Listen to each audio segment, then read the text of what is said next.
Réponse de Génération en marche pour le PDCI-RDA en apposé chef PDCI-RDA aux déclarations de Dame Yapo Valérie. Chers compatriotes, il est de notre devoir, en tant que défenseur d'une politique juste et inclusive, de répondre aux propos tenus par Valérie Yapo lors de son interview dans l'émission Talk. Ces déclarations ne sont pas seulement infondées, mais elles sont également contraires aux principes démocratiques et à l'unité nationale que nous défendons. 1. Sur la question de la nationalité du président Tidjane Thiam, Dame Valérie avance que notre président ne devrait pas diriger notre parti parce qu'il ne serait pas exclusivement ivoirien. Cette déclaration pose un problème de fond car elle tente d'introduire une forme de discrimination qui n'a pas lieu d'être dans une formation politique. La réalité est simple. Notre parti exige que son président soit ivoirien, ce qui est pleinement le cas du président Tidjane Thiam. Il n'a jamais été question d'être exclusivement ivoirien.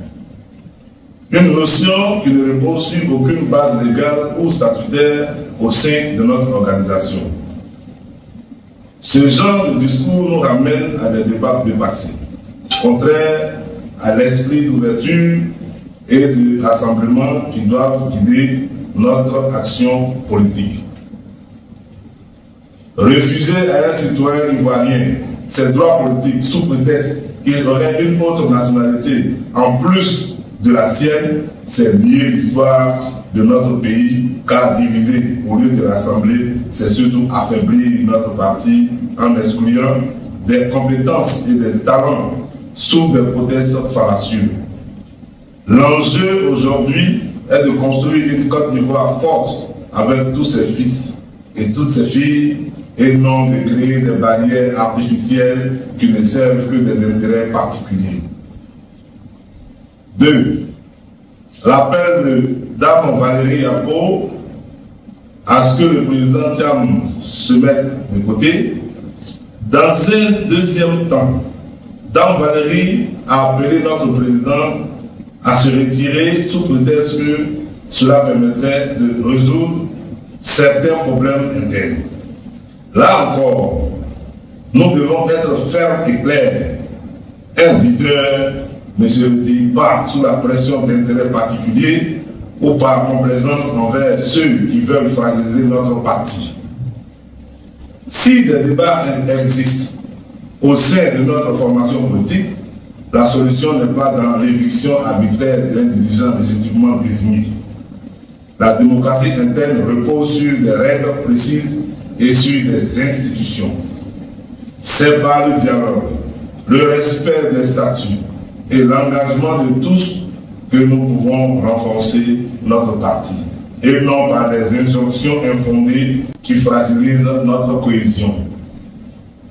Loin de vouloir écarter qui que ce soit, notre parti reste ouvert à la discussion, mais cette discussion doit être basée sur des principes solides et non sur des calculs politiciens ou des manœuvres qui ne servent ni le parti ni la Côte d'Ivoire. 3. Sur les accusations de mensonges et d'irrégularité du président Tidjane Thiam. Madame Valérie accuse notre président d'avoir menti sur sa nationalité, prétendant que s'il avait dit la vérité, les militants ne l'auraient jamais élu.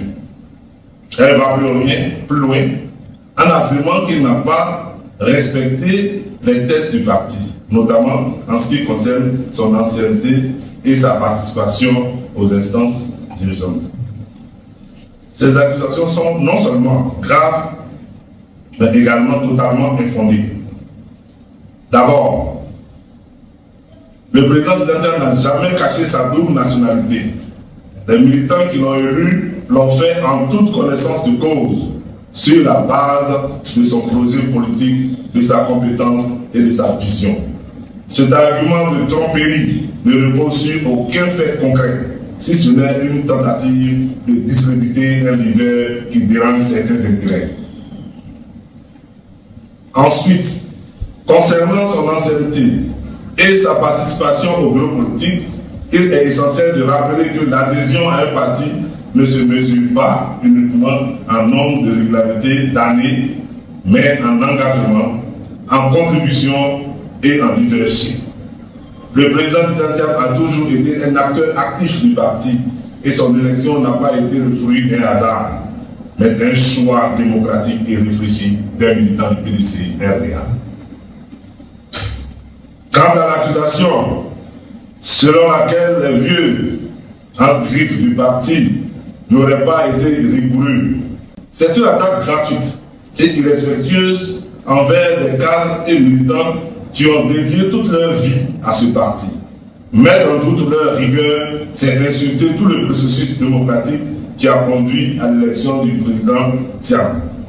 L'élection du président Tidiane Thiam, si ces personnalités expérimentées et respectées ont validé sa candidature, c'est qu'il remplissait toutes les conditions requises. Chers compatriotes, voici une dame qui parle de rigueur, de probité. Alors qu'elle n'a pas été en mesure jusqu'à aujourd'hui de nous expliquer où sont passés les 2 millions de francs CFA censés servir à acheter des packs d'eau pour les congressistes du PDC lors de l'événement de décembre 2023. En conclusion, nous devons rester vigilants face aux discours qui cherchent à diviser plutôt qu'à unir. L'avenir de notre parti, de notre pays, ne repose pas sur des considérations identitaires ou sur des tentatives d'éviction arbitraire, mais sur notre capacité collective à avancer avec détermination et responsabilité. Notre président a été choisi pour ses compétences, pour sa vision et pour son engagement en faveur de notre projet commun. Personne ne nous détournera de cet objectif. Continuons à défendre nos valeurs, à bâtir un parti fort et à travailler pour la Côte d'Ivoire unie et prospère. Vive le PDC-RDA, vive la Côte d'Ivoire, je vous remercie.